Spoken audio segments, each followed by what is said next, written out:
Então, aula de hoje, a apresentação do Diego. Diego pode se apresentar e começar a sua aula. Tá. Bom, meu nome é Diego, né? Eu acho que todo mundo já sabe. Eu estudei na UFES, né? Eu acho que eu fiz um caminho de formação muito similar ao do Boto. Deixa eu abrir a câmera aqui, né? Mais fácil. Deixa eu pegar meu fundo falso aqui primeiro. Fundo falso é importante. Escolhi um aqui. Aqui tá bom? Nossa senhora, ficou escuro. Vamos botar na praia, pra dar um calor. Aí, pô, o segmento tá bem, pô. Você tá falando mal da rede, ó. Tá vendo? Qualidade pura ali. Da rede neural que segmenta. Bom, meu nome é Diego. Eu tenho uma formação muito parecida com a do Bolt, né? Nós dois fizemos mestrado em otimização, né? Doutorado no mesmo laboratório, né? Inteligência artificial. O orientador dele, né? Acho que participou bastante da minha formação também, né? Depois que eu terminei o doutorado, fiquei lá mais um tempinho, né? Fiz um pós-doc, né? De 1 ano. E agora estou no mestrado de novo, né? E paralelo com isso tudo, assim, eu tenho atuado já tem um tempinho como cientista de dados, assim, né, no mercado, né? E hoje eu trabalho atendendo uma empresa grande. Bom, acho que vou compartilhar aqui, a gente pode começar a apresentação, assim que eu descobrir como eu compartilho. Tela inteira.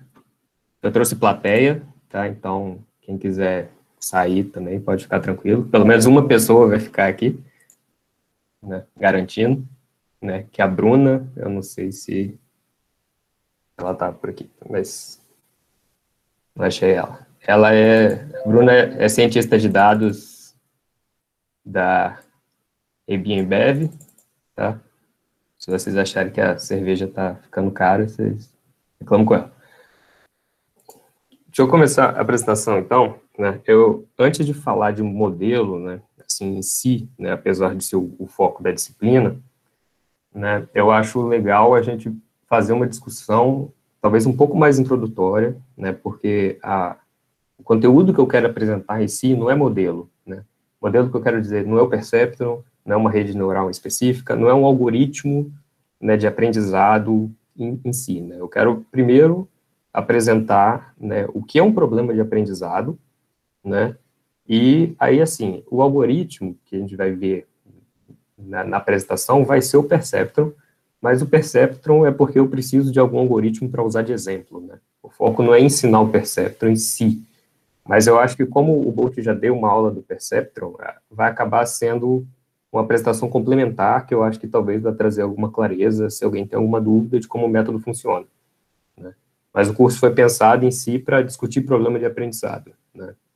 A parte, talvez, mais introdutória, mas não de maneira rasa, né? Assim, com alguma profundidade, apesar de ser um conteúdo bem introdutório.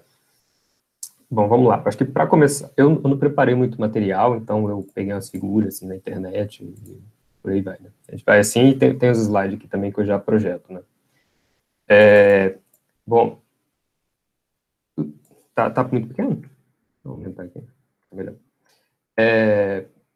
Bom, até mais ou menos o século XX, tá? Voltando bem no tempo, né? A maioria dos matemáticos, eles trabalhavam problemas que hoje a gente chama de bem formulados, né?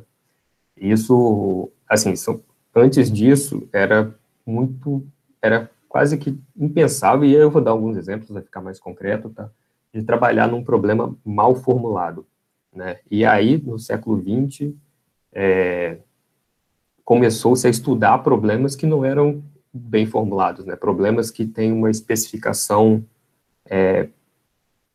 mais difícil de atender, cuja solução não é única, ou sofre problemas de instabilidade numérica muito grande, né? Então, é bem recente o estudo, vamos dizer, dessa categoria de problema, né? Quer dizer, o inverso disso aqui, né? Problema mal formulado. E aí são as condições, né, que o Frank Hadamard colocou, né? O problema formulado tem que existir solução, a solução tem que ser única, né? E aqui é sobre a estabilidade, né? Se eu variar um pouquinho o input, meu output não pode variar, tipo, gigantescamente, né? Tipo, senão é muito sensível, né? A garantir que aquela solução que você, tipo, que a entrada tem que ser super precisa para você ter uma saída, tipo, uma solução estável, né? Vamos dizer assim, né? E aí, por que eu estou falando isso, né? Porque se a gente pensar de uma maneira, e vamos meu pente aqui, se a gente pensar de uma maneira genérica, né, como é que a gente funciona, né?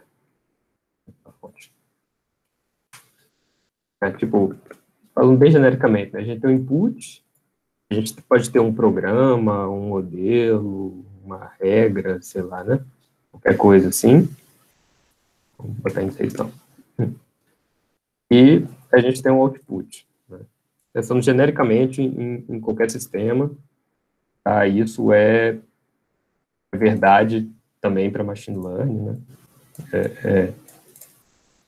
E é assim, eu vou escrever como equação aqui, muito, eu quero fazer analogia com a equação, tá? Eu dou um input, pode ser uma função de programação, algum modelo, alguma coisa assim, e consigo chegar no output, né? E via de regra, né, assim como uma equaçãozinha de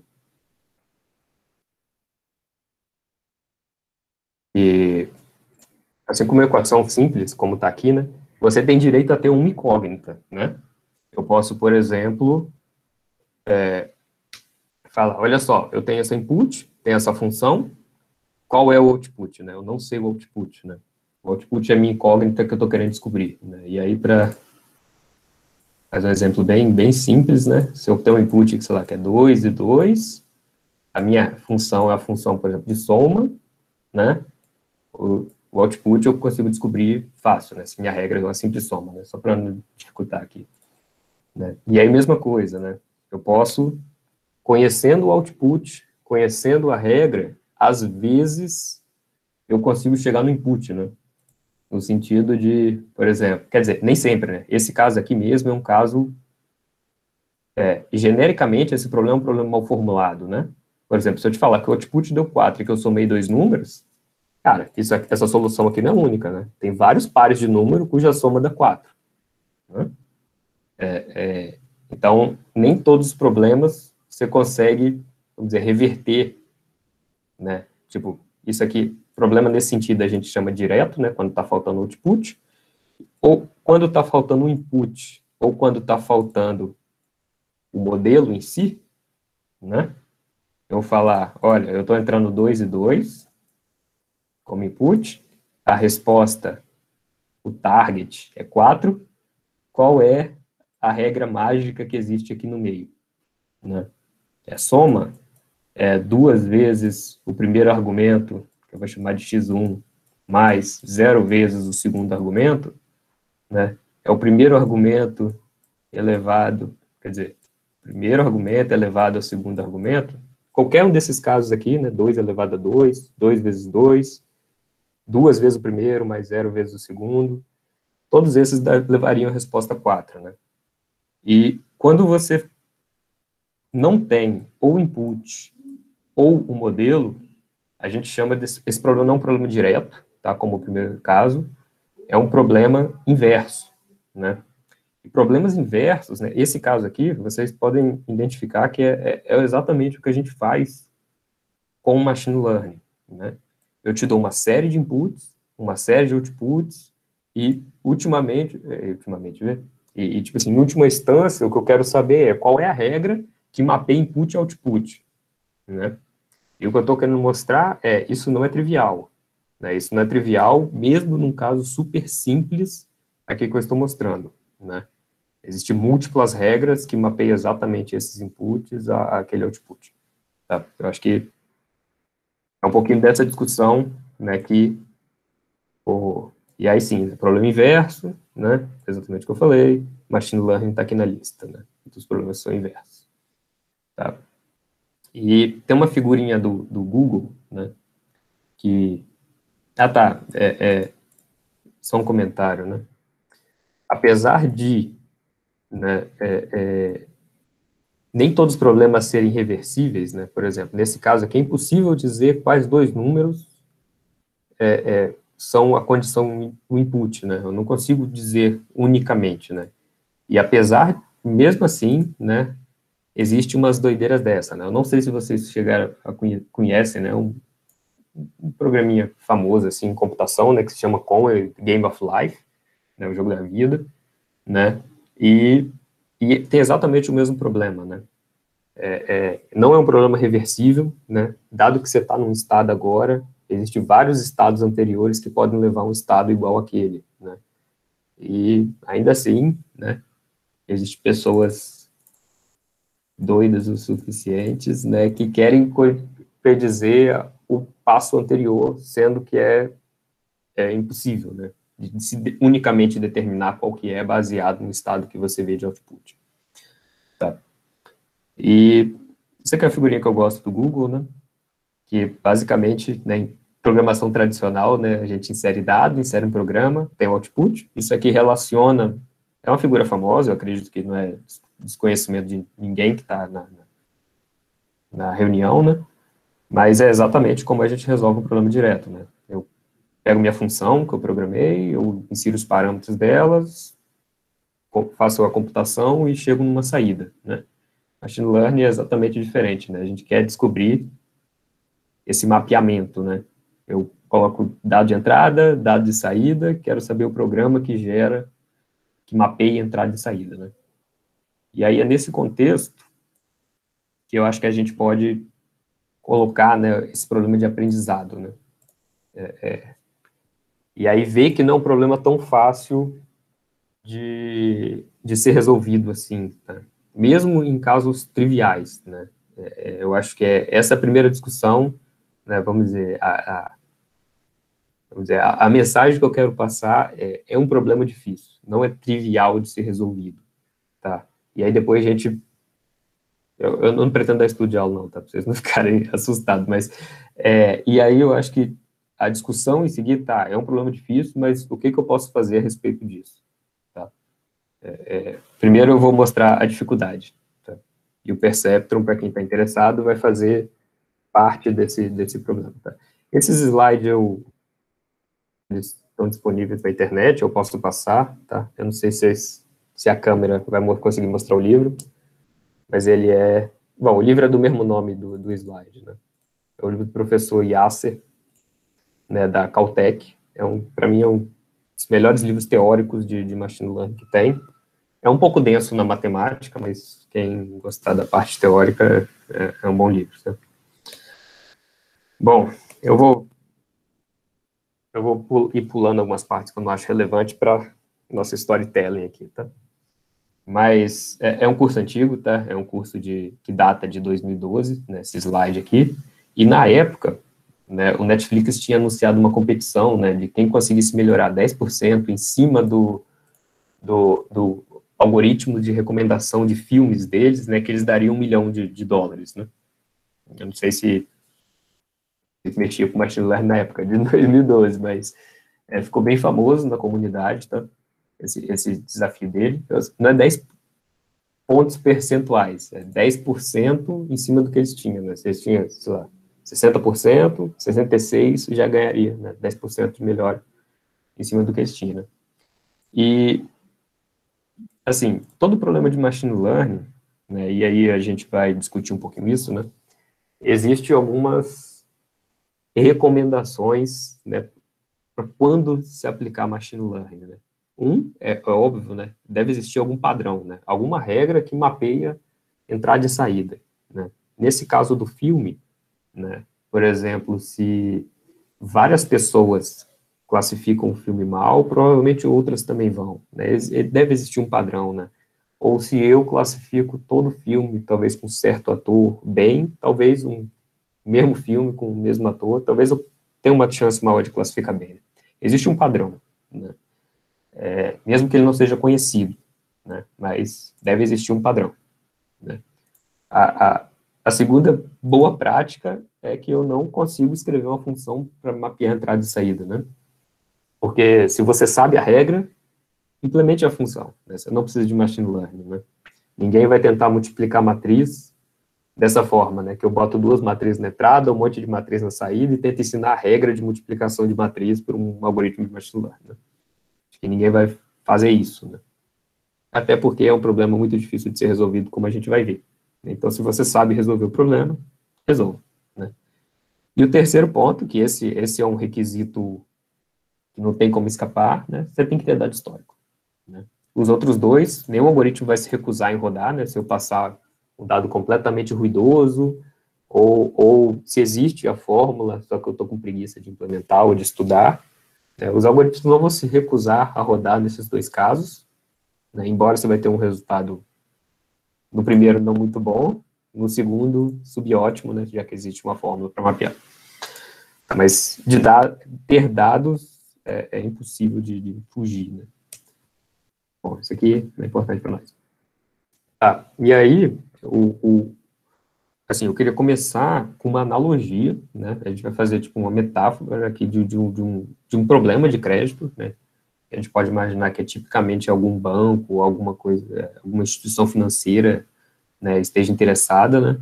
Por exemplo, se quando alguém pede crédito, eu cedo crédito ou não para aquela pessoa, né? E aí a gente tem um exemplo aqui de, talvez, variáveis, características, né? Atributos dessa pessoa, né? Por exemplo, a idade, o sexo, quanto que ele ganha no ano, quanto tempo ele está na residência fixa, né? O mesmo endereço, quanto tempo ele está no trabalho, quanto ele deve, e por aí vai, né? E aí, bom, do ponto de vista de uma instituição financeira, né, se esse cara vai pagar e vai dar dinheiro, é bom, eu quero aprovar. Se esse cara, sei lá, não pagar, eu tenho que brigar na justiça e etc., pode ser mais caro até do que, né, o que eu emprestei para ele, né? E nesse caso, eu quero rejeitar, né? E a gente vai usar essa analogia aqui para, primeiro, definir uma notação, tá? Porque a gente vai usar, acho que ao longo das próximas aulas aí, tá? É importante a gente ter uma notação meio padronizada. E, bom, o que o banco faz, então? Ele não sabe a regra, ele acha que tem um padrão, né? Pessoas que devem muito, talvez, não tendem a pagar. Pessoas que moram muitos anos no mesmo local, ou você tem um emprego estável há muito tempo, tende a ser melhores pagadores, né? Deve existir um padrão, né? Olhando essas variáveis aqui, se essa pessoa deve me pagar ou não, né? E aí a instituição financeira pode, por exemplo, coletar esses dados, né, no momento que a pessoa pede crédito, e aí depois, 5 anos no futuro, 10 anos no futuro, 2 anos no futuro, não sei quanto tempo no futuro, ela olhar para esse cara e falar, cara, esse cara me pagou direitinho ou não, né? E construir esse dataset, né? Os atributos, por exemplo, são no momento que pediu crédito, e a resposta, lá na frente, você conhecendo já se esse cara te deu prejuízo ou lucro, né, para sua empresa. Eu acho que tem como fazer isso melhor, né? Bom, e aí, só para definir uma notação, tá? E aí, se ficar confuso para alguém, eu acho que pode me interromper, pode ficar tranquilo, né? Bom, X, né, vai ser como se fosse as variáveis, né, um vetor de variáveis de cada pessoa, né? Por exemplo, eu tenho uma pessoa que, né, imaginar um vetorzinho com todas as características, né? Ele vai ter o salário da pessoa, a idade da pessoa e etc., né? Quanto que ela ganha, quantos anos ela tem na residência e por aí vai, né? Vamos dizer, uma linha ali do meu conjunto de dados, né, da minha amostra, né? A gente vai chamar de X, sempre, né? E Y, né, a variável resposta, né, que, sei lá, se foi um bom ou mau cliente lá, né? Deu lucro ou prejuízo nesse caso. Tá? E o que a gente busca, e o que a gente sempre busca em machine learning, é aquele quadradinho do meio lá que estava faltando lá no meu desenho do Paint, né? Que é uma regra que mapeia, né, um elemento de X, né, a um elemento de Y, né? Eu vou ter uma função, né, no qual eu forneço um X para ela, né, os dados de um cliente, e ela vai me dizer, retornar, né, bom cliente ou mau cliente, né, um elemento de Y. Né? essa função é o que a gente quer descobrir, né? A gente assume que existe uma função boa, né, e a gente quer descobrir ela, tá? Ela é completamente desconhecida para a gente. Em qualquer problema de machine learning, a função que mapeia, né, ou a divisão entre as classes, ou seja lá o que for, é sempre desconhecida, né? E nesse caso aqui, ela é a fórmula ideal de aprovação de crédito, né? A gente não conhece ela, a não ser, vamos dizer, pelos olhos, né, dos dados históricos, né? Por exemplo, nesse X1, essa função mágica me respondeu, por exemplo, que esse cara me deu lucro, né? Para esse outro aplicante, me deu prejuízo. Para o outro, me deu lucro. Para o outro, me deu lucro também. E assim sucessivamente. Nesses pontos, né, vamos dizer assim, que eu conheço o rótulo, é como se eu sei a resposta que essa função que eu não conheço deu para aqueles pontos. Mas eu não conheço para outros pontos, só para aqueles dados históricos que estão rotulados, tá? E o que a gente quer fazer, né, é achar uma fórmula, tá, que a gente vai chamar de hipótese, sempre é uma hipótese, é uma função g com a mesma cara que f, né? Eu vou passar um elemento de x e ela vai me retornar a prova ou não a prova, um elemento de y, né? Com a expectativa que g aproxima f, né? A gente vai ter a expectativa que esse dado, a gente olhando para esses exemplos de treinos, né, eu consigo achar uma função que, por exemplo, funciona bem para esses caras, na esperança de chegar nesse cara aqui que é completamente desconhecido para mim. Eu acho que está claro, né? Se não tiver, pode interromper. E aí, para colocando no diagrama, que nesse ponto ele está bem incompleto, tá? Mas eu acho que a gente pode, a ideia é ir construindo essa figura aos poucos, né, à medida que as aulas vão avançando, né?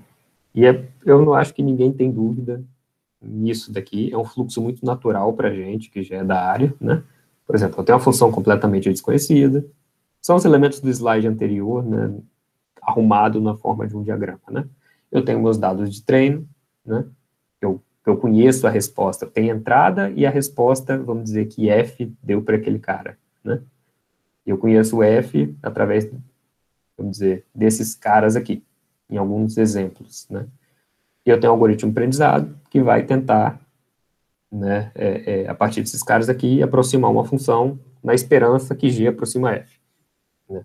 E G é minha função final, que meu algoritmo de aprendizado vai retornar, tá? E aqui, talvez isso aqui é a única caixinha que cause alguma estranheza, tá? Mas é uma caixinha extremamente necessária para o desenvolvimento da teoria de machine learning, né, em si. E ela... Opa, alguém desmutou aí?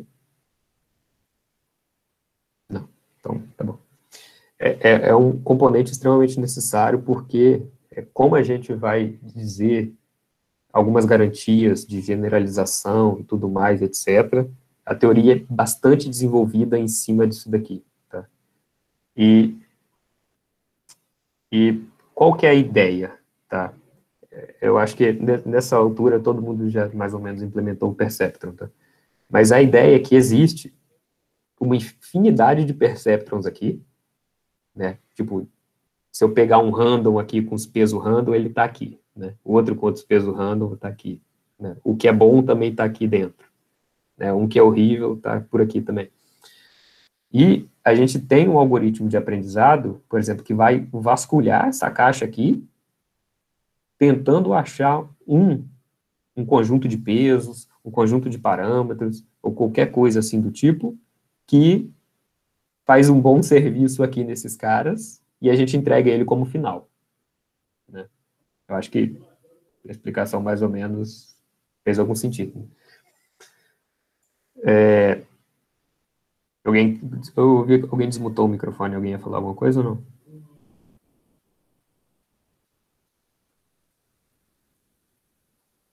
Acho que não, né? Eu não tô vendo, tô vendo só o slide. Bom, então, né, quais são aonde que a gente tem controle, né? Aonde que, de fato, a gente pode atuar quando, por exemplo, vai treinar o nosso modelo sei lá, num dataset de treino, né? Por exemplo, se existe uma fórmula ideal de aprovação de crédito, bom, ela existe, eu posso fazer muito pouca coisa a respeito disso, muito menos influenciar ela, né? Alguém chegou para mim com os dados, assim, eu quero, sabe, mapear, né, como é que eu aprovo crédito, eu quero chegar nessa fórmula de aprovação de crédito, né?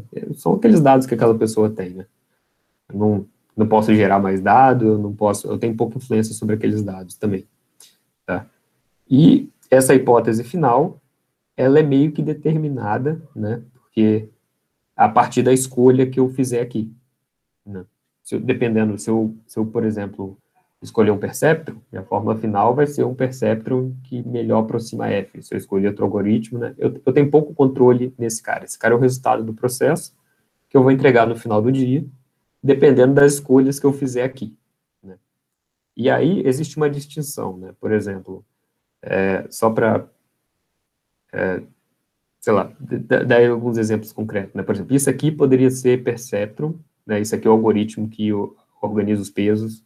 Isso aqui poderia ser rede neural. Isso aqui poderia ser o backpropagation, né? Que vai ajustar os pesos lá da rede neural até chegar numa que é boa, né? Sei lá, máquina de vetor de suporte. Isso aqui pode ser programação quadrática ou o outro algoritmo que eu utilizo, né? Bom, então, onde a gente trabalha, essencialmente, é definindo essas duas caixas aqui, né? E aí, bom, só para mais notação, né? A gente chama o conjunto de hipóteses de H, né? E cada elemento daqui vai ser um H minúsculo, né? E G é o H minúsculo que eu achei que fez o melhor resultado, né? O H minúsculo final, que eu fiquei feliz com ele e vou entregar ele como a melhor aproximação de F possível. E nesse ponto ele ganha um nome próprio, né? Ele vira G, né? E G é nada mais do que um dos elementos que está perdido aqui dentro. Em conjunto, esses dois caras aqui a gente chama de learning model, né? Mas vamos lá, então vamos ao Perceptron, que acho que é uma explicação bacaninha do Perceptron isso aqui. Tá? Ainda no contexto de aprovação de crédito, né? Imagina que tem um cliente que vai chegar lá pedindo aprovação de crédito, né? E aqui eu tenho salário, sexo, todos os atributos dele, né? E cada atributo, eu acho que é fácil da gente imaginar, né, que cada atributo tem uma contribuição positiva ou negativa, né, de valores variados, né? Por exemplo, vamos botar que o primeiro é salário, né? Se ele ganha muito, ou se ele ganha bem, provavelmente salário tem um peso positivo, né? O W é o peso daquela variável salário, né, do atributo salário dele, provavelmente contribui positivamente nessa soma, né? Imagina que eu quero calcular um score, tipo Serasa, né, alguma coisa assim, de quão bom pagador vai ser aquela pessoa, né? Então, provavelmente, salário talvez seja um indicativo, né, ter uma contribuição positiva nesse score, né? Esse W é positivo, né? Já dívida talvez vai ser um W negativo, né? E vai ter vai diminuir o score da pessoa, né? E assim com os mesmos outros atributos, né? Por exemplo, se ele mora muitos anos na residência, né? Então, talvez quanto mais ele mora na residência, mais confiável aquela pessoa, não talvez quanto outros atributos, talvez com peso menor, alguma coisa assim, né? E por fim, né, a gente vai comparar esse score com um limiar, né? Por exemplo, se o seu score foi mais que 100, eu aprovo o crédito. Se o seu score for menos que 100, eu nego o crédito. E isso daqui é a regra, vamos dizer, é a decision rule, é a regra de classificação do Perceptron, né? Exatamente. Só que como a gente não implementa dessa forma, né? a gente faz um algebrismo aí para ficar um pouco mais simples, né? Para ficar, por exemplo, com uma fórmula única e não duas fórmulas, né? Por exemplo, o que que a gente faz, né? A gente pega esse threshold aqui, esse limiar, e passa ele para cá subtraindo, né? Ou seja, e aí sobra um zero aqui, né? Então, se essa soma menos o threshold for maior que zero, eu aprovo. A gente está nesse primeiro caso aqui, né? Se essa mesma soma menos o threshold for menor do que zero, a gente está nesse segundo caso. Tá claro, né? E é exatamente a mesma, isso daqui, né? Se eu passei o threshold dividindo, eu tenho, dividindo, né? Subtraindo, e eu estou perguntando se essa soma é positiva ou negativa, né? É o sinal, né? O sinal dessa, o resultado dessa conta, né? Isso é maior que zero, retorna 1. Isso é menor que zero, retorna menos 1. Né? É exatamente essa comparação aqui. Tá? E é legal, acho que ficou claro? Todo mundo? Ficou, né?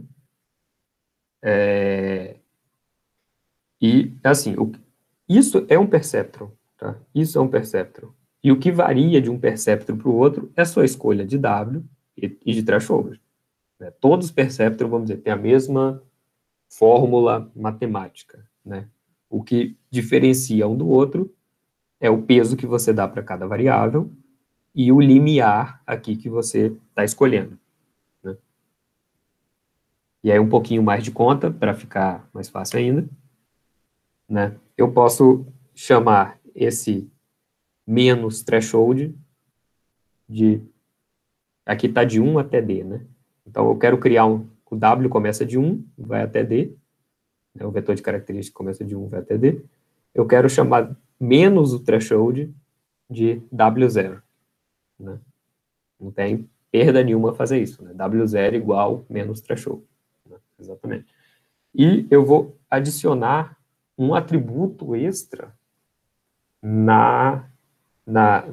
naquelas variáveis que tem, né? Por exemplo, aqui vai ter salário, sei lá o quê, etc, etc, etc. Eu vou adicionar um atributo x0 aqui, né?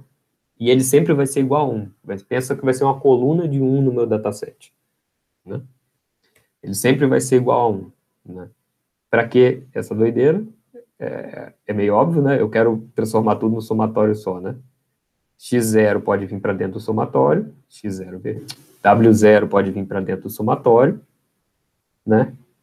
E quando o W0 for, na primeira iteração desse somatório aqui, né? Vamos pensar assim, né? Quando W0 for 0, vai ser o threshold que eu estou somando, e quando x1 for 0, vai ser 1, né? Então, somar isso aqui, é a mesma coisa que somar isso aqui, somatório mais W0 vezes 1, né? Já que x0 é igual a 1, né? Então, eu posso jogar aqui para dentro. Né? Agora, o somatório vai de 0 até 1. Tá claro isso aqui?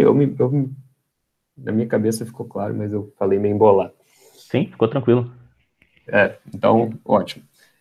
Isso daqui, se a gente só olhar esse somatório, tá?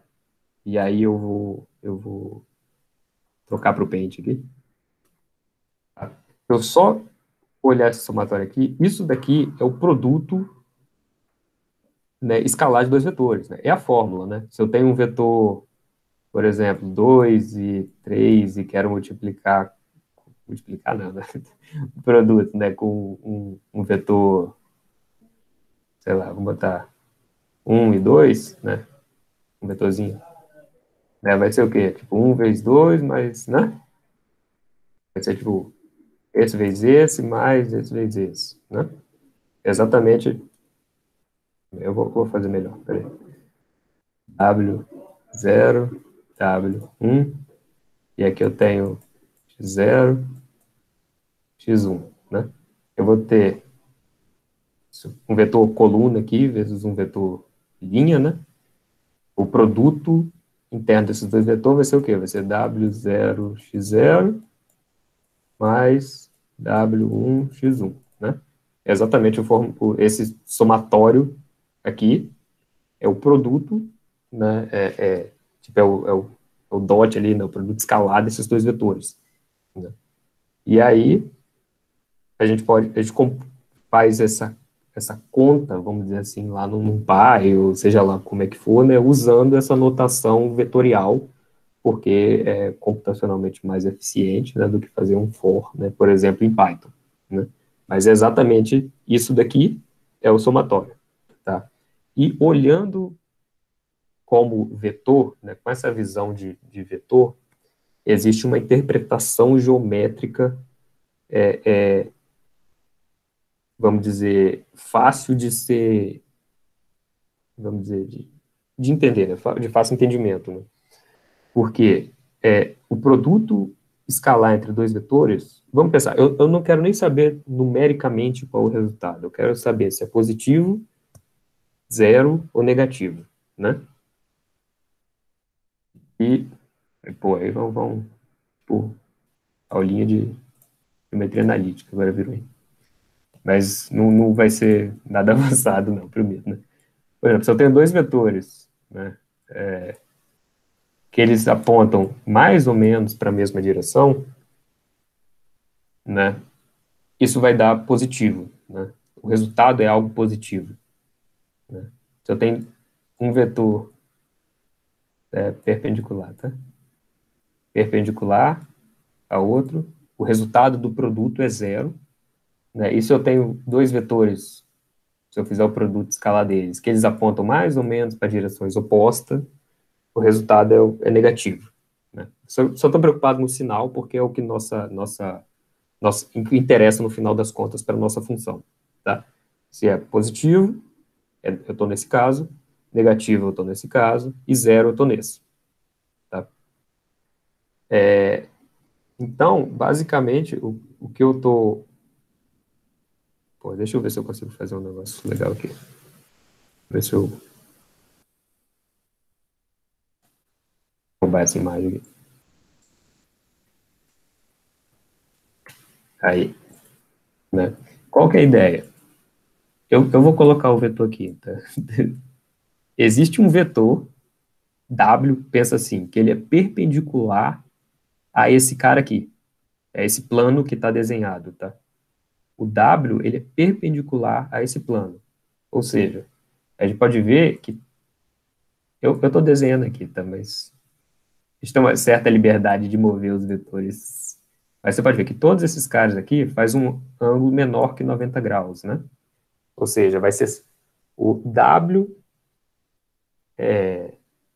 tipo, multiplicado pelo x sendo cada um desses carinhas aqui, né? Dá um resultado positivo. Então, nesse caso, no nosso exemplo, aprovaria crédito para esses caras, né? W multiplicado com qualquer um aqui em cima dessa linha seria zero, né? Essa linha é minha fronteira de decisão, né? Não é nem positivo e nem negativo, né? E o W multiplicado com qualquer um desses caras para cá vai dar positivo. Negativo, né? Desculpa, né? E aí, nesse caso, a gente negaria crédito, né? Essas pessoas. Tá. Não sei se ficou visual ou não, né? Mas, enfim. E é essa que é a ideia, né? Isso aqui é um perceptron, né?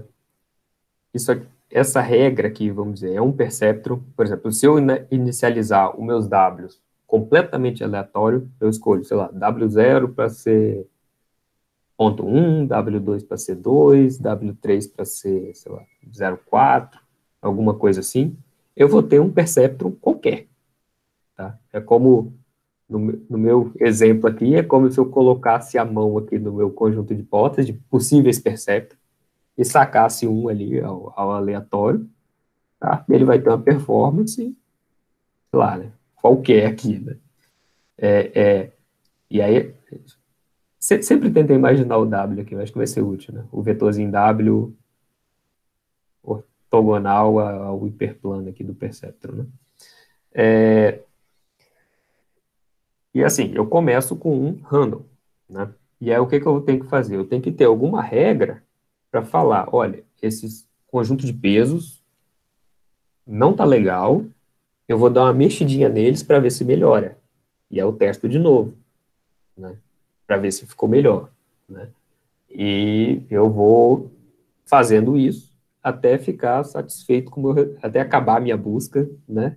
Não desordem todos os perceptos, mas até eu ficar satisfeito de falar, olha, eu achei um conjunto de pesos aqui que separa meu dado, né, um vetorzinho aqui, né, que separa meu dado de treino, por exemplo, com 0 erros, né? E isso é uma possibilidade, o que eu vou apresentar é uma possibilidade de algoritmo de treinamento do perceptron. Existem várias formas de mexer o W, né? Eu posso ir testando random, vários dados, até encontrar um. Não é computacionalmente eficiente fazer isso, tá? Mas o perceptron é o mesmo para todo mundo. O que interessa não, né? O que diferencia um algoritmo de aprendizado do outro é como que eu modifico esse vetor W aqui, né? Acho que é claro, né? Se seu dado for linearmente separável, se for possível separar com uma reta, a gente vai chegar numa condição que eu não erro ninguém, né? Bom, e aí qual é? Existe um algoritmo super simples de mexer naquele vetor W, tá? E eu até achei que fosse o algoritmo, mas do primeiro trabalho, mas é ligeiramente diferente, tá? Mas é que é o Perceptron Learning Algorithm, né? É o PLA, né? A gente chama, né? E aí, como é que funciona esse algoritmo? Eu tenho ele implementado no Colab, depois eu mostro aqui, tá? Como é que ele funciona, né? Bom, esse aqui é o Perceptron, todo Perceptron tem essa fórmula, né? E a gente tem um conjunto de treino, e eu começo, por exemplo, com o W random, né? Eu começo num cenário parecido com esse aqui, né? Eu peguei lá randomizei qualquer pesos ali para o meu vetor W, e vou ver se o meu vetor W faz um bom trabalho no meu conjunto de treino, né? Pensa assim, eu passo todos os elementos no conjunto, eu aplico, vamos dizer, essa fórmula aqui para todos os X que eu tenho do meu dataset, né? E vejo se a saída vai ser mais um ou menos um, né? Isso aqui retorna mais positivo ou negativo, né? E aí eu comparo com o Y que eu tenho, né? Para saber, desse exemplo, novamente, né? Eu peguei um W random, vi que, por exemplo, para esse W aqui, todos os elementos nas regiões azuis, meu perceptron falou que é positivo, todos os elementos na região vermelha, meu perceptron falou que é negativo. Se eu comparar quem ele falou que é positivo, né, e negativo com o Y, né, com o rótulo lá, né, o target, né, eu vou ver que ele cometeu erros, né? E aí, como é que funciona o algoritmo? Você pega um elemento que você errou, tá? E você modifica o vetor random, né? Você só pega um elemento, eu errei esse cara. Você sorteia lá de todo mundo que você errou, você sorteia um e modifica o seu W, né, um pouquinho, vamos dizer, para tentar acertar aquele cara na próxima vez, né? Alguma coisa assim, né? E a regra de atualização de peso é super simples, né? O meu W novo vai ser meu W antigo, mais ou menos, né, porque Y é mais um ou menos um, o cara que eu errei, tá? E aí, assim, eu não sei se minha mão tá aparecendo bem aí na câmera, mas eu vou desenhar no Paint, eu acho que fica melhor, né? Você erra em duas condições, né?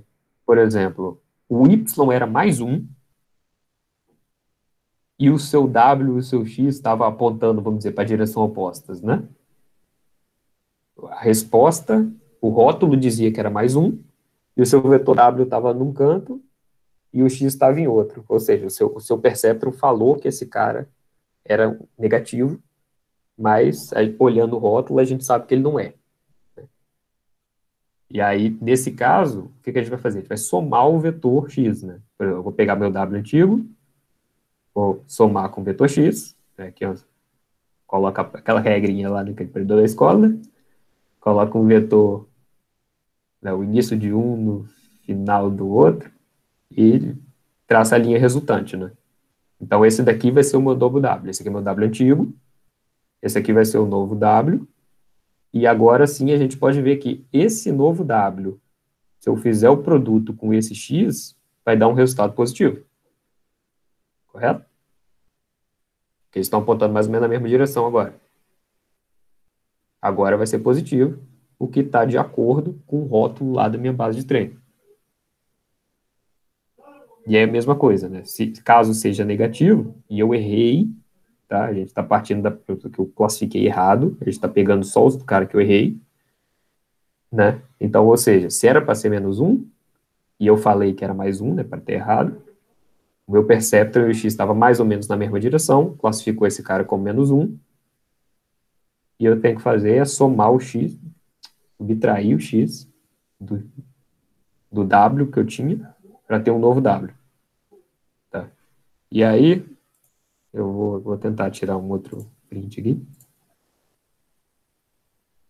só para visualizar onde que está a fronteira de decisão, né? Aqui a gente está olhando como se fosse o W, né?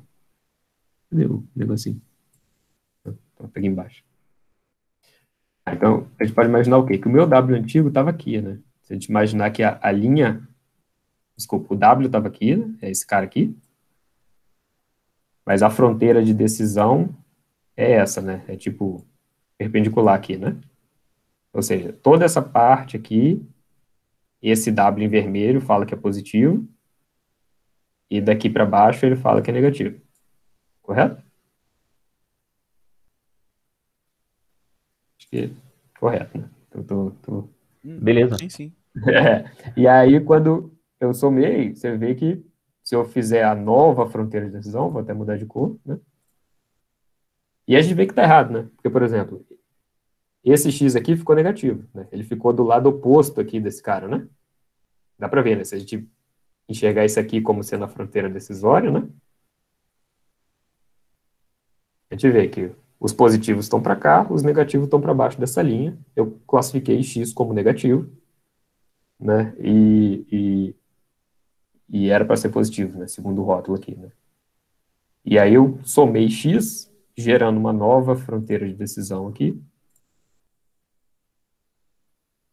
Caramba, cara, se desenhar isso aqui ortogonal vai ser difícil, hein? Mas está ortogonal. Agora, esse aqui é o vetor novo W, que ele com X vai dar positivo, né? Tá do lado certo, vamos dizer assim agora, né? E negativo é a mesma coisa, né? A gente vai subtraindo. E tem uma coisa a respeito do PLA, porque eu pego um ponto que eu errei e, vamos dizer, e tento arrumar para ele. Isso pode fazer, né, e a pergunta óbvia pode falar, pô, beleza, eu posso estar arrumando, talvez para esse cara aqui que está errado, mas no processo de arrumar para ele, como eu não estou levando nenhum outro em consideração, eu posso acabar produzindo um erro em outro ponto, né? Isso acontece, tá? O PLA é um algoritmo super simples, eu não estou falando porque ele é um algoritmo sofisticado e complicado, eu estou falando porque ele é um algoritmo simples para ilustrar o que a gente tem para falar, mas eventualmente ele converge, né? Se o seu dado for linearmente separável, existe a prova que esse algoritmo converge, né? E a única coisa que se precisa fazer é iterar várias vezes até não cometer mais erro, né? Começa com um W aleatório, passo no método dado set, sorteio um que errou, ajusta, passo de novo, sorteio outro que errou, ajusta, passo de novo, sorteio, você vai iterando. Depois de bastante tempo, é garantido que você acha um vetor W, né, que o produto escalar dele com qualquer outro X do seu conjunto de treino produz o resultado correto, desde que seja linearmente separável. E é isso. Tá? E aí eu tenho uma demo, vamos dizer assim, né, super...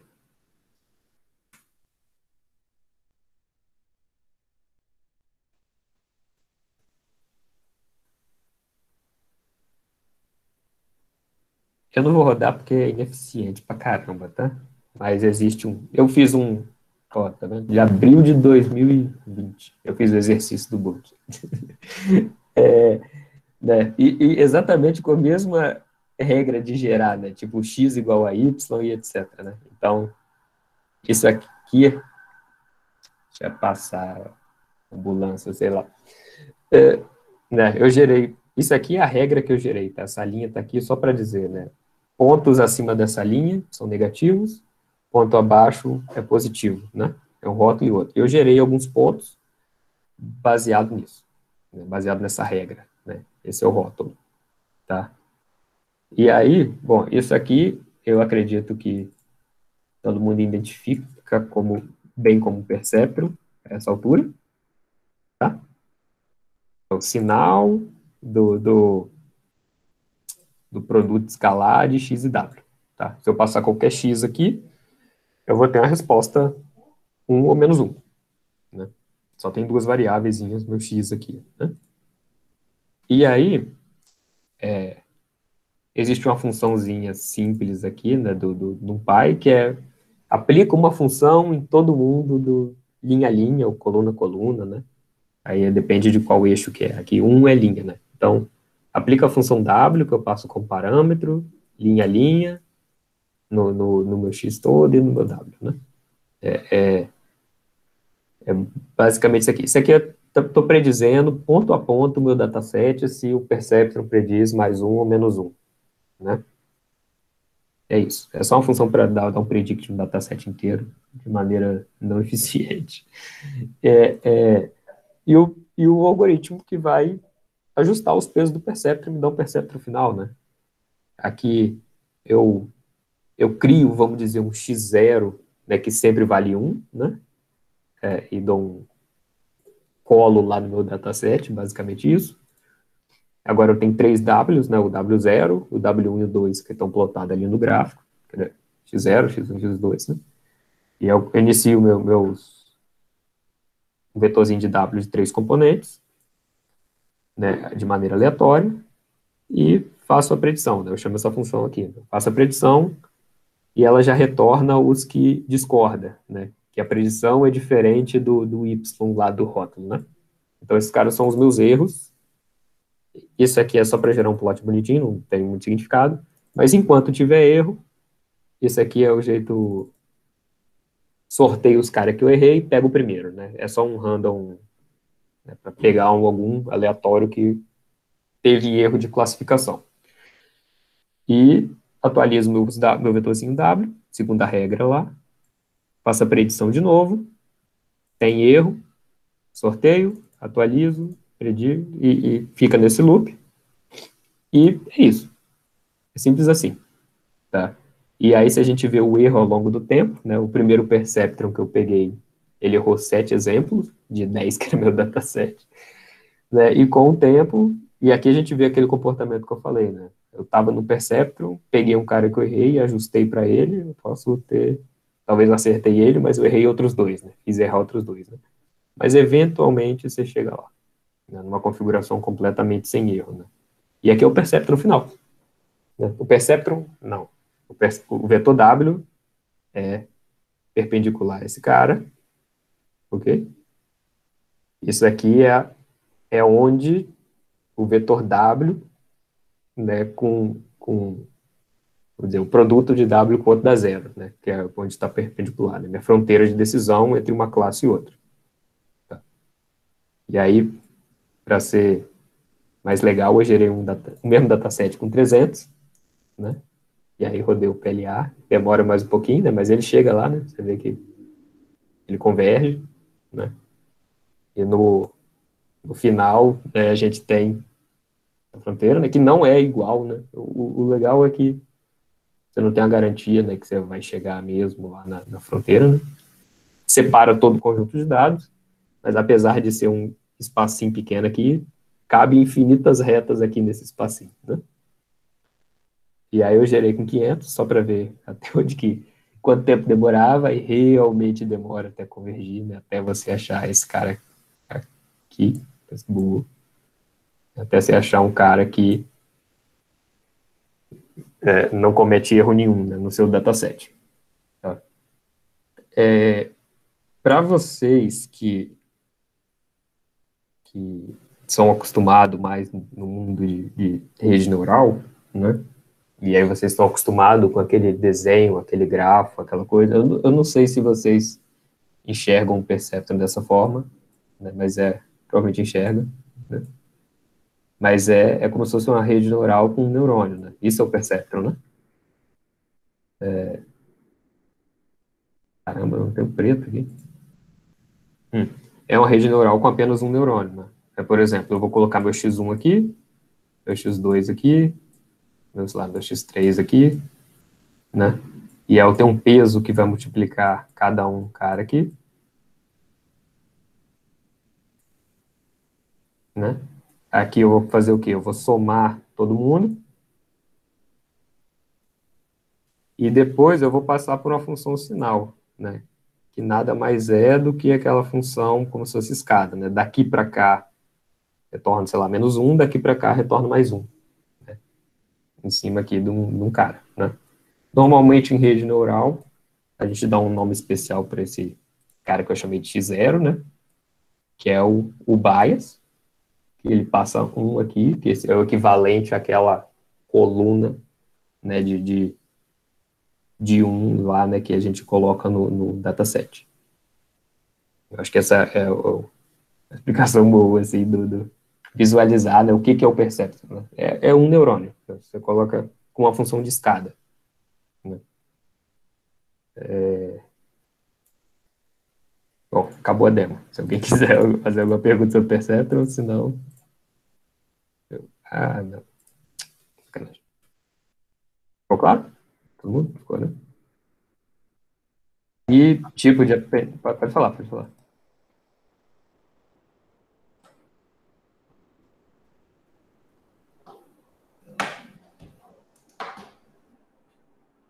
Eu vou assumir que não.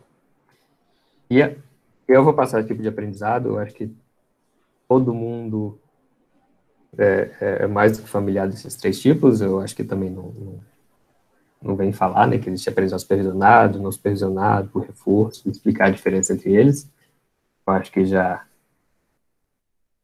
não é necessário, mas para, vamos dizer, finalizar e a gente fazer uma discussão final depois em cima disso, né, sobre voltar lá no início da minha discussão sobre o problema inverso e a dificuldade que é de resolver, vamos dizer, de maneira geral, o problema de machine learning, né?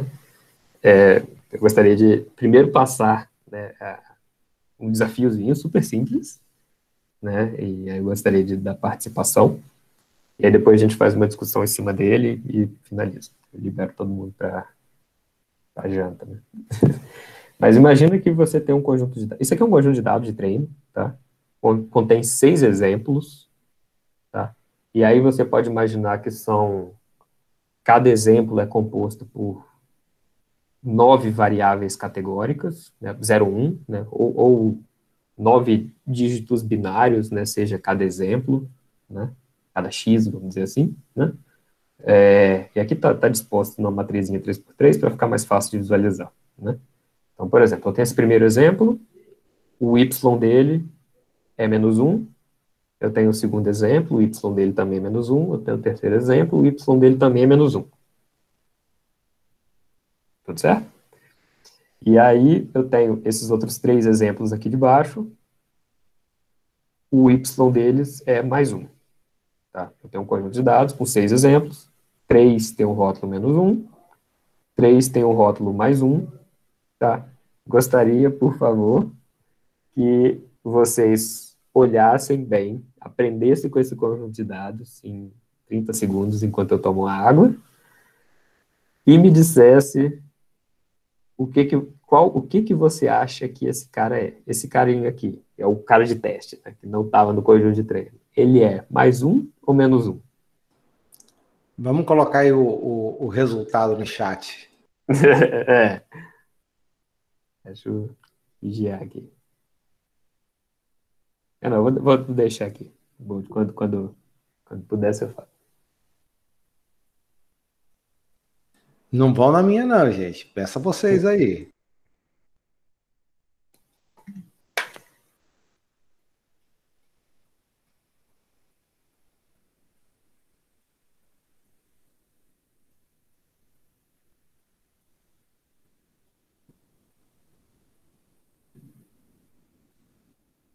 Pô, não deveria ser tão difícil, né? O ser humano aprende bem. A gente...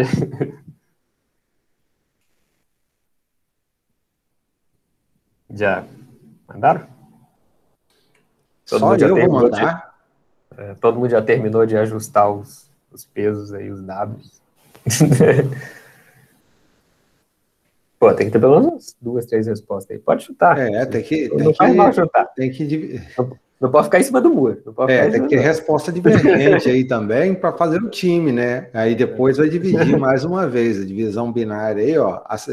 Você acertou. Por que que você acertou? Por que que você acha? Né? Tem que ser assim. Como eu fui o primeiro a responder, eu vou ser o último a falar por que que eu acho que é esse valor.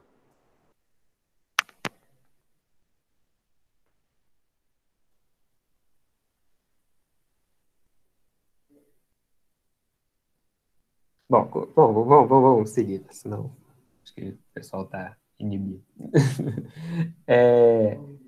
Eu acho que a questão é o seguinte: a gente falou que a função f ela é realmente desconhecida, né? É uma função completamente desconhecida para a gente, tá? E normalmente, quando eu faço essa pergunta, eu tenho divergência, né? As pessoas, alguns falam que é menos um, outros falam que é mais um, tá? E a realidade, né, é que existe várias funções, né, que acertam 100% no conjunto de treino, né? Por exemplo, vou dar um exemplo de duas, tá? Se o primeiro quadradinho for preto, é menos um. Se for branco, é mais um. Essa função é super simples e ela acerta perfeitamente no meu conjunto de treino, né? Olhando todos os meus dados históricos, eu posso olhar essa função e falar, eu tenho certeza que essa função é boa. Sendo assim, esse cara aqui deve ser menos um, correto?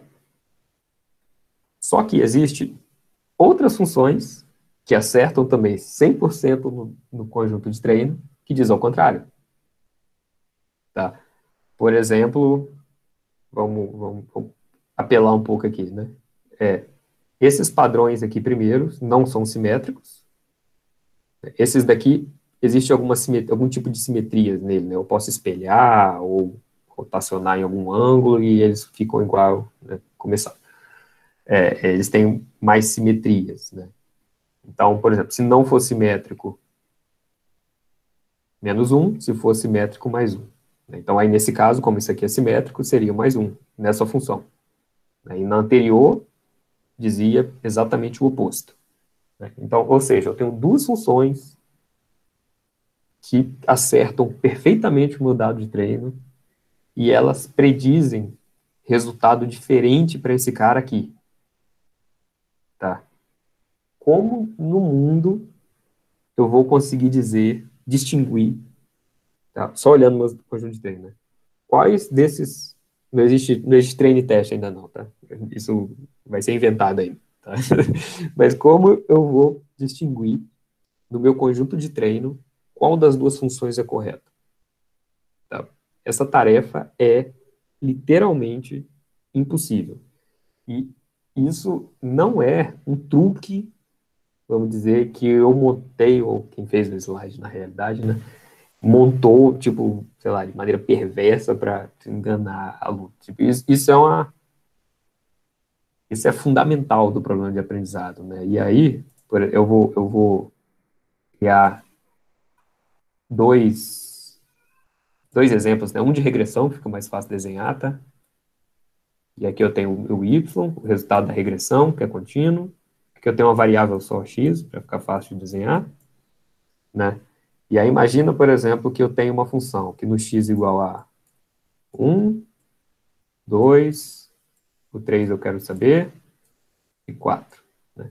E aí, por exemplo, no x igual a 1, deu y igual a 1, x igual a 2, deu y igual a 2, no x igual a 4, deu, sei lá, y igual a 4, né? Deu os 3 pontos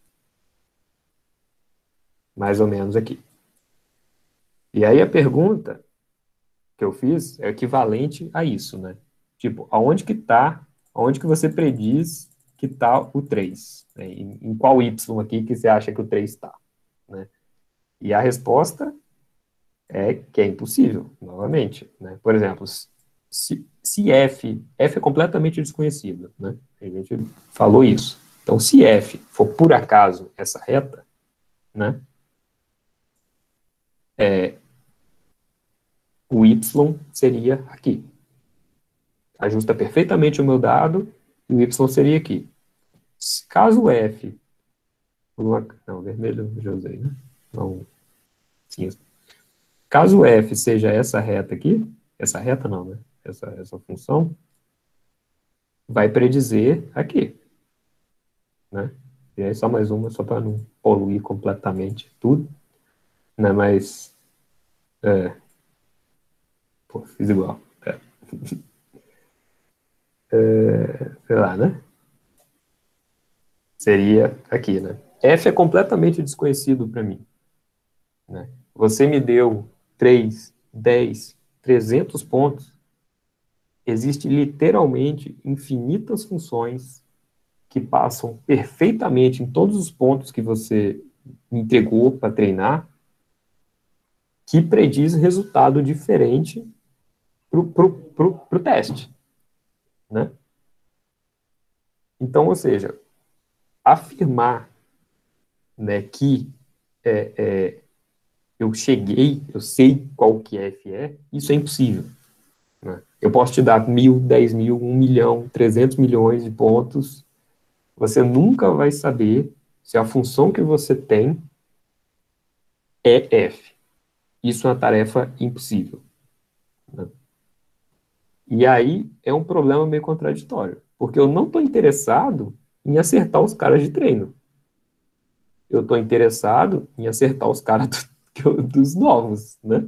É para isso que a gente olha os dados históricos para aprender um padrão para acertar os novos.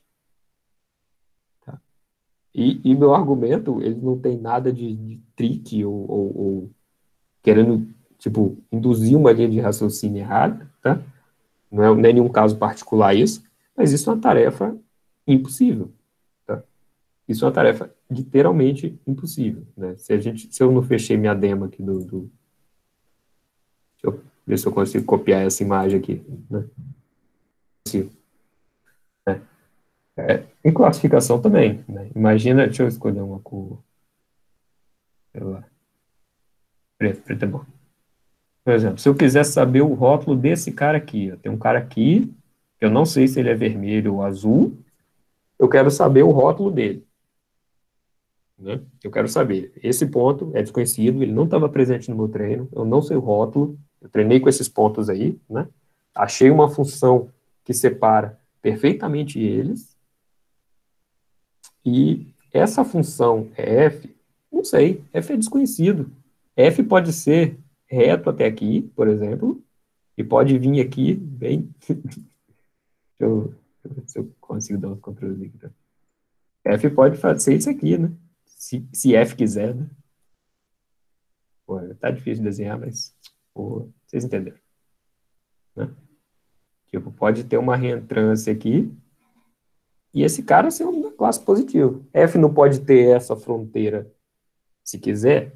Pode, né?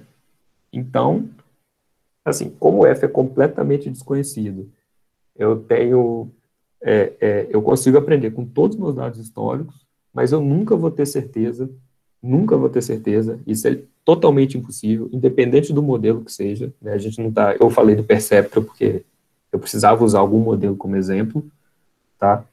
E aí veio a calhar também, porque que tem um trabalho de implementação, mas é uma tarefa, né, que parece ser impossível de ser feita. Parece não, é impossível, né?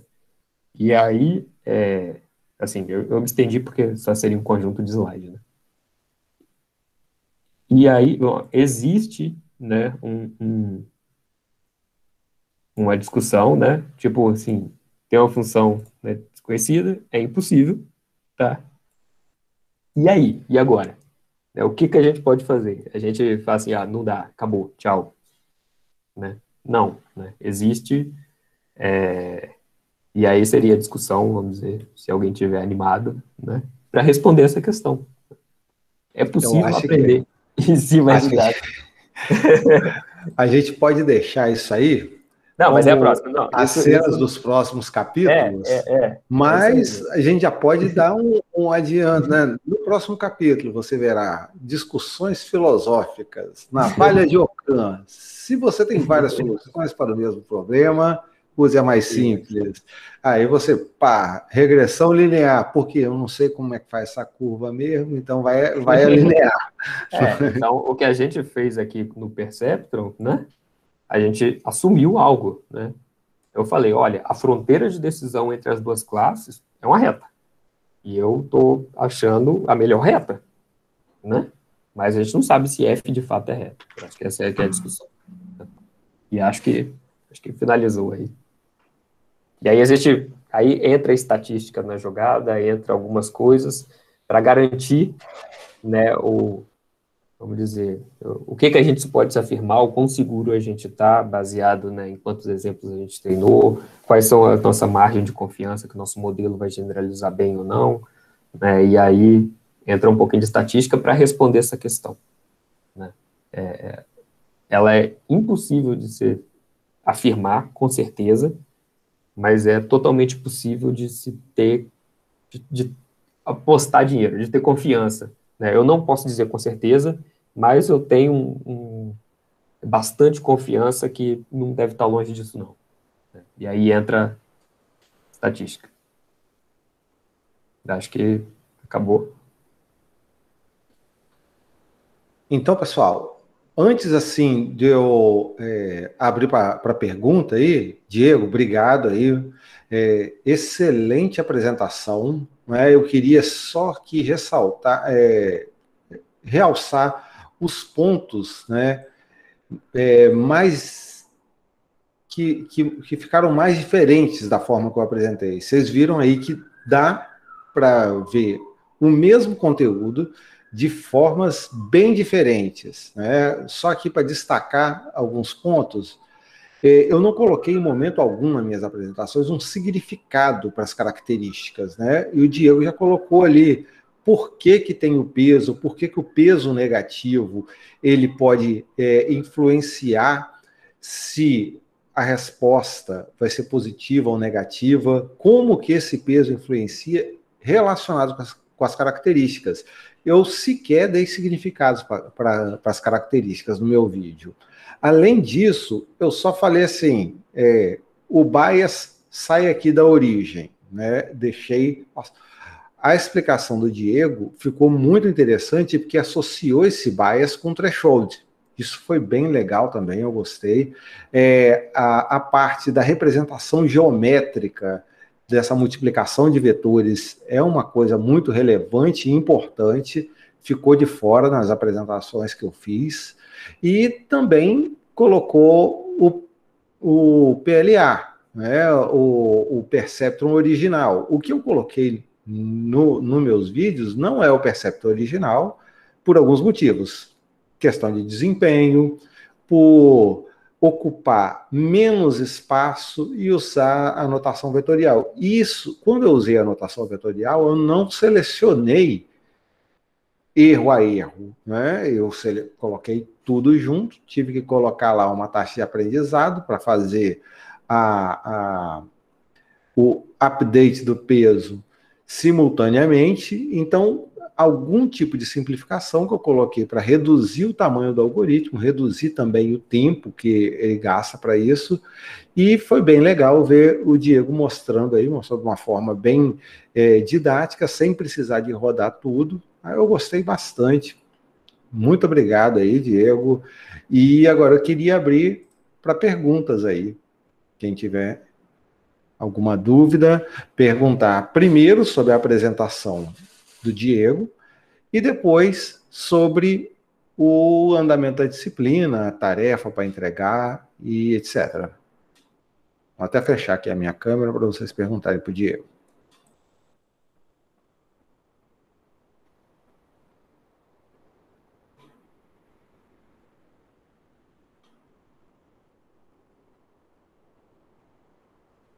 Pô, dá um desespero, né? Os caras não perguntaram nada.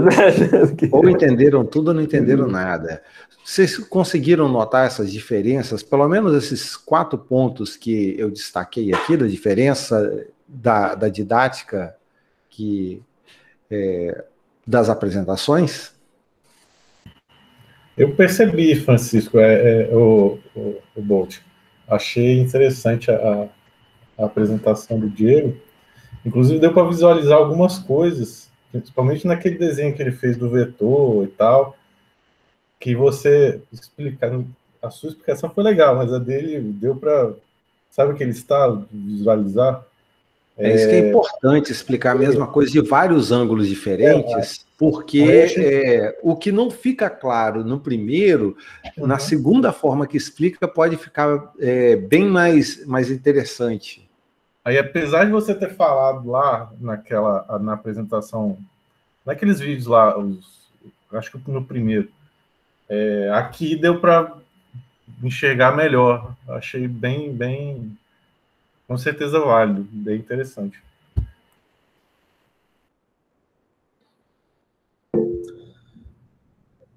Eu achei que quando ele comentou sobre a comparação dos vetores ponto a ponto, eu estava começando a pensar naquele que a gente implementou, como que foi feito isso ali, em qual etapa foi feito aquilo, e esse último comentário que você falou de transformar de uma forma vetorial, sem selecionar ali os erros em si e trabalhar em cima deles, aí já deixou claro qual era a diferença dessa implementação.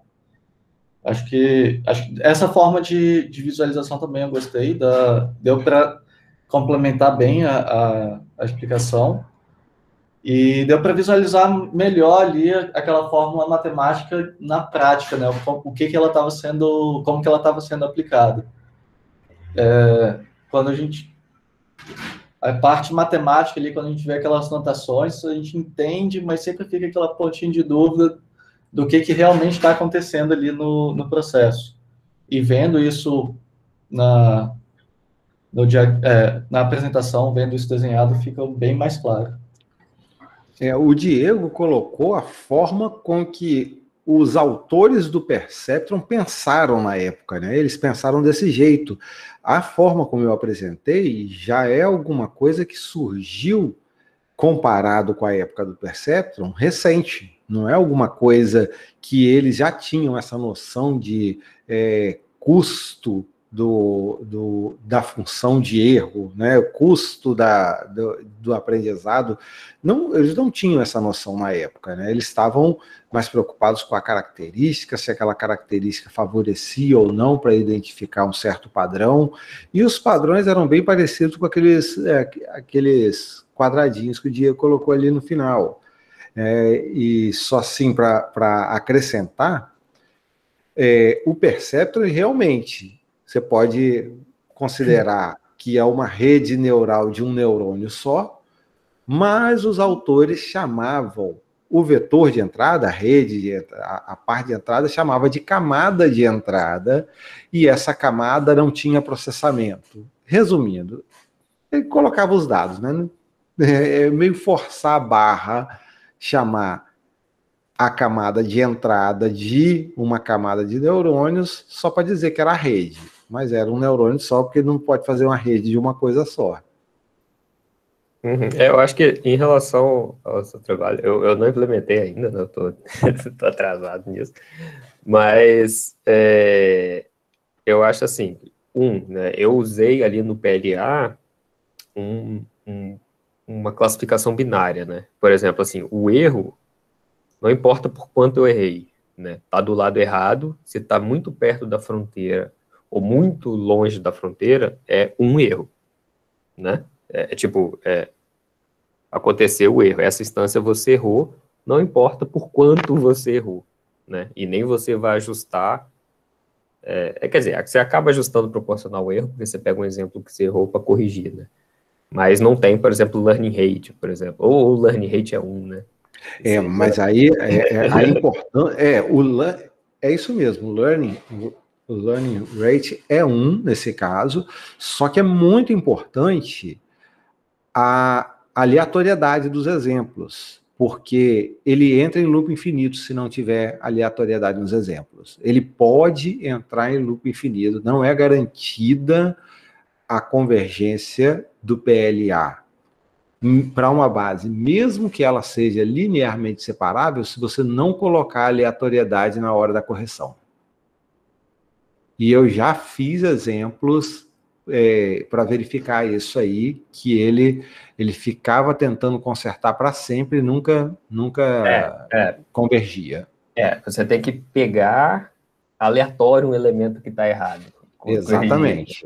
Tem que ser, porque senão ele entra em loop infinito. Ele toda vez ele pega aquela mesma sequência de números. Então, se ele rodou uma sequência inteira, ele vai repetir todos os passos. Você tem que pegar um caminho um pouco diferente para rearranjar isso daí, e aí, com certeza, ele converge se os dados forem linearmente separáveis. Aí eu esqueci quem comentou também, né? Mas, tipo, que eu apliquei a mesma função, tipo 1 a 1, né?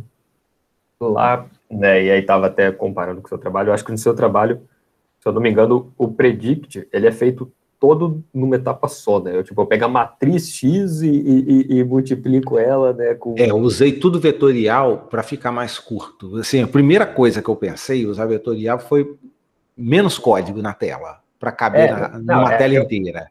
Eu fiz assim, o vetorzinho X multiplicado pelo peso. Aí depois o próximo vetor X multiplicado pelo peso. É vetorial, mas é para todo mundo, assim, vocês não... Não. Né? Em aí, relação à atividade, quem fez assim está correto. Né? Agora,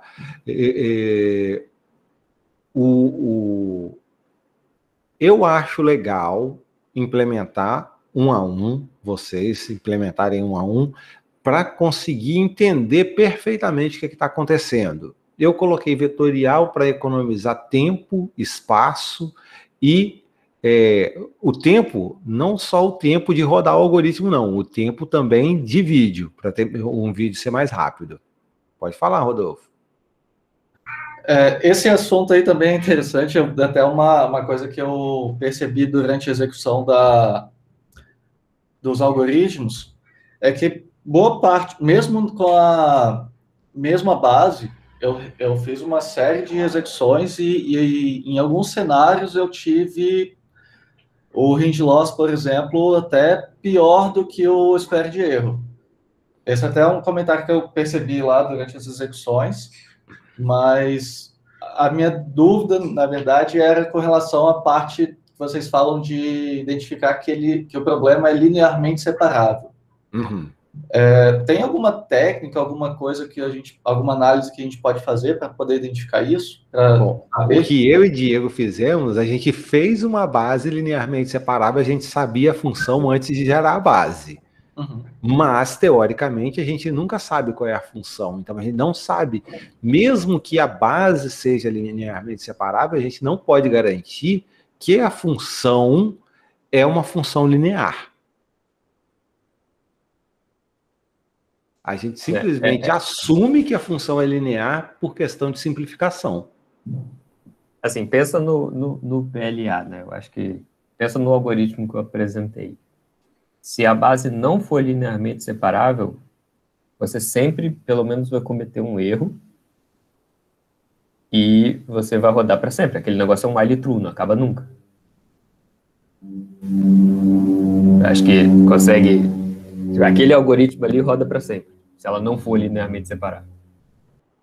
É que você nunca vai conseguir fazer um vetor, né, encontrar um vetor W que o hiperplano perpendicular a esse vetor coloque todos os positivos de um lado e todos os negativos do outro. Então, sempre vai ter um para o lado errado, e toda vez que você roda a base toda, e aí pior, né? Você corrige para um. Né? Imagina que fique... a diferença seja pequena. Você corrige o hiperplano para consertar um, aí você tira o outro. E aí, aquele outro errado, você corrige para ele. Aquele mesmo um volta. Pensa num shor, né? Diego, se você desenhar um shor aí, eu acho que fica claro. Toda vez que a gente move a linha, um vai para o lado errado. Você que já está expert aí no Paintbrush.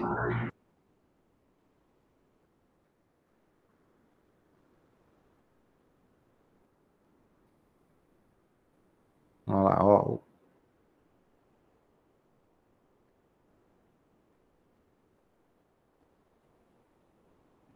Ó, o talento do Diego no Paintbrush.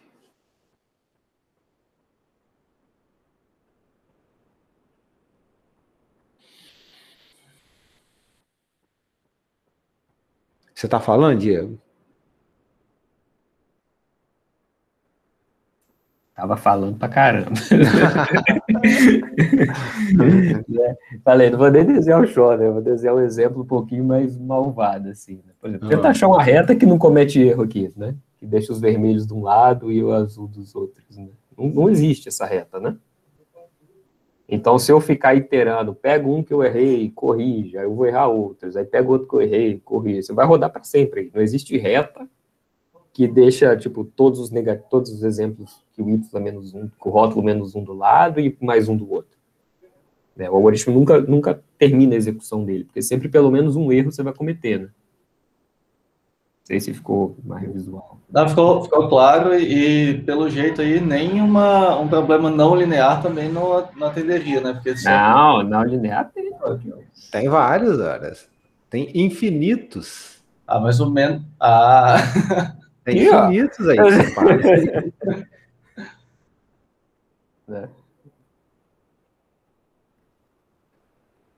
Aí dá para fazer mais um monte aí.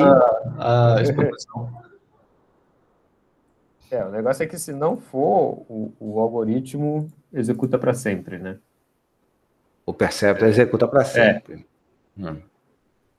Nunca vai convergir. E aí, por isso que, caso a gente pegue uma base que não é linearmente separável, a gente coloca um número máximo de iterações. Para ele parar mesmo sem ter convergido. E aí tem que tomar cuidado. O que é iteração? Passar por toda a base ou pegar um exemplo, né? Então tem que ficar alerta em relação a isso.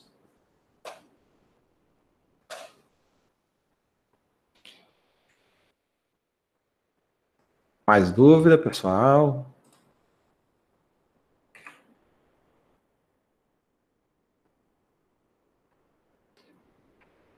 Então, se não tiver dúvida em relação à parte do Diego, eu queria saber se vocês têm dúvida em relação aos vídeos que eu coloquei, se vocês acharam algum erro lá, porque eu, sendo produtor, cinegrafista, pós-produtor e o ator e o roteirista fazendo tudo ao mesmo tempo,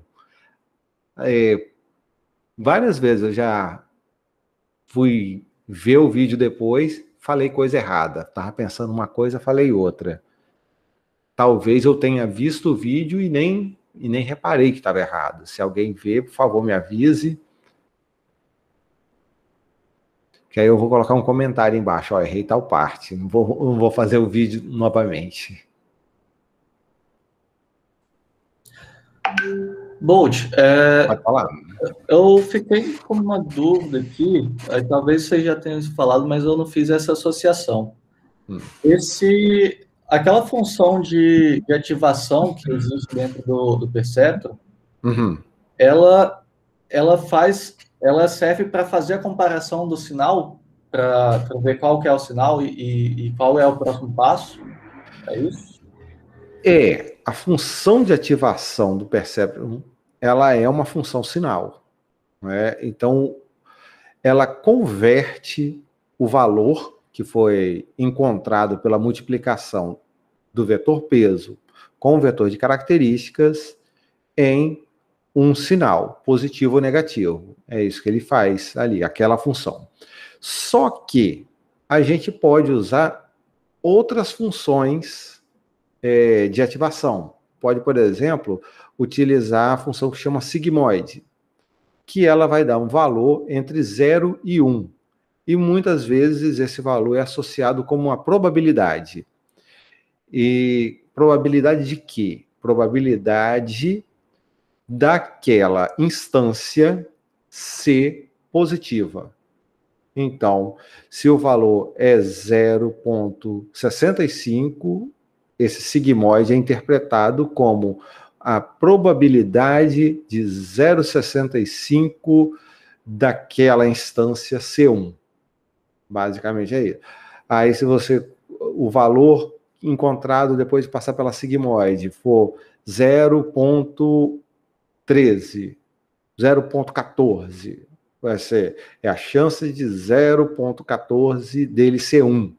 Então, em geral, o que a gente faz depois? Coloca um threshold, igual o Diego falou. Normalmente, esse threshold é 0,5, passou de 5, né? Passou de 0,5, ele é positivo. Menos de 0,5, né? Maior ou igual a 0,5 positivo, menor negativo. O que dá exatamente uma multiplicação de vetor com um sinal depois da mesma coisa. Só que, o que muda? A função de custo é que fica diferente.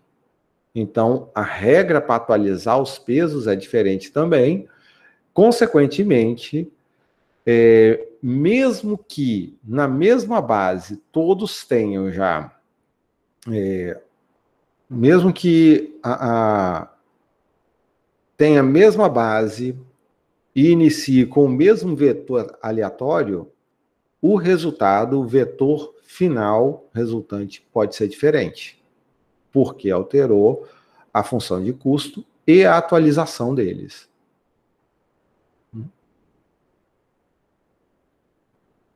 Esse aqui é... você tem a figurinha aqui do Perceptron? Aqui, ó. A função de ativação, né? E o output aí.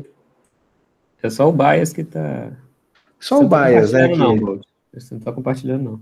Não estou compartilhando, não. Eu só estou olhando. Ah, tá. Só estou olhando. O bias está no nó, né? Mas você pode imaginar que tem um entrando em um nó ali e tem um peso, que é o valor do bias, que está somando junto com as outras variáveis. Que ele deixa fora do somatório. Deixa eu fazer o seguinte, deixa eu compartilhar então, aqui.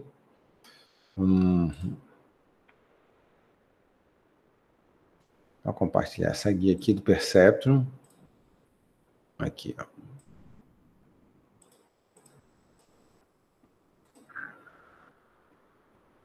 Aqui. Eu acho que todos conseguem ver aí, ó. O bias, no vídeo sobre bias eu expliquei, né, que ele pode ser colocado aqui. Muitas vezes ele é representado como um íconezinho, sendo mais um neurônio aqui de entrada, um neurônio que não tem processamento, vamos chamar assim, entrando, mas a gente pode considerar o bias como sendo W0, o Diego repetiu isso aqui também, falou, e o X0 e o W0 é o peso relacionado do bias. É basicamente isso. Aí ele faz parte do somatório, né? Fica a anotação mais limpinha. Fica mais limpinho. Você vê que até na explicação do bias eu preferi fazer desse jeito. Mas menos código, né? Melhor desempenho. Mas foi assim, preferência pessoal. Não é porque eu acho que é melhor. Foi melhor por causa dessas situações, né? Ele fica com menos código, menos poluído, fica mais rápido. Por outro lado, também falta um pouco de explicação, fica faltando um pouco de detalhes para entender como funciona. Não pode ter tudo, né? Nem tudo a gente consegue. Mas é legal também, né, ter uma explicação diferente, que a gente começa a associar as duas explicações, e muitas vezes coisa que nem era dúvida na primeira explicação, acaba se tornando dúvida durante a segunda, que foi uma dúvida que alguma parte que a gente não tinha entendido por completo, e a gente revisa essa parte aí, nota que não estava 100% na nossa cabeça ainda. Muito legal isso aí também. O bom mesmo seria ter uma terceira forma de apresentar. O que você acha, Diego? Então, sorteio um trabalho aí de alguém. Né? Alguém apresentar aí, um trabalho. O pessoal sempre diz assim, que apresentar de 3 formas é a melhor forma. Mais alguma dúvida, pessoal?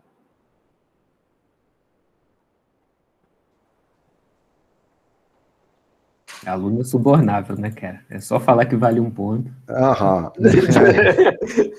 Eu vou fazer o seguinte, pessoal. Eu vou interromper a gravação aqui e quem quiser perguntar depois que interromper a gravação, pode ficar à vontade.